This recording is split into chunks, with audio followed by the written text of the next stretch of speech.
Hello, I'm back! So karon padayon ta sa ako ang mini vlog. Pero before ko mo proceed, ako sang klaro nga katong amo ang flight, dumagit to Cebu, one way lang to siya. Ang round trip lang ato ang Cebu to Singapore, then Singapore to Cebu. Lahi ang ticket namo pagpauli, Cebu to Dumaguete. And nag-cost siya og 9,000 for 3 passengers. Cebu to Dumaguete ni siya ha, pagpauli na. So maon na to, naklaro na ang tanan, padayon ta. So pagkahuman sa amo ang Sabaw, padayon nami sa hotel nga amuang istihan for 1 week. Again, kinahanglan nga nakabook na mo og hotel in advance before mo mosulod sa Singapore para dili mo magka-problema sa immigration. Village Hotel Changi by Far East Hospitality mao ni ang ngalan sa hotel. Nag-cost siya og 14,000 for 2 rooms per night. Tara, proceed na ta sa room kay giduka na amo ang baby boy. Sa po ni among konduktor, hinay yung kaayo. Bato ko mo Ala. kasi danok-danok siya dito.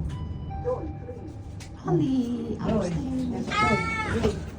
mao ni ang top view sa ilahang dining area and sa ilahang lobby. Dere?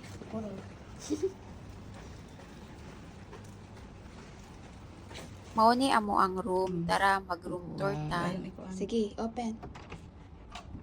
Again, bugat pa. Oh, nang suga. Insert ng imong card. Insert the card here. Insert ng card. Na yan. Na. Sige. Sulod. Kita niyo yung magdamante. Isa na po rin yung sulod. Sika. Ito, ginoo.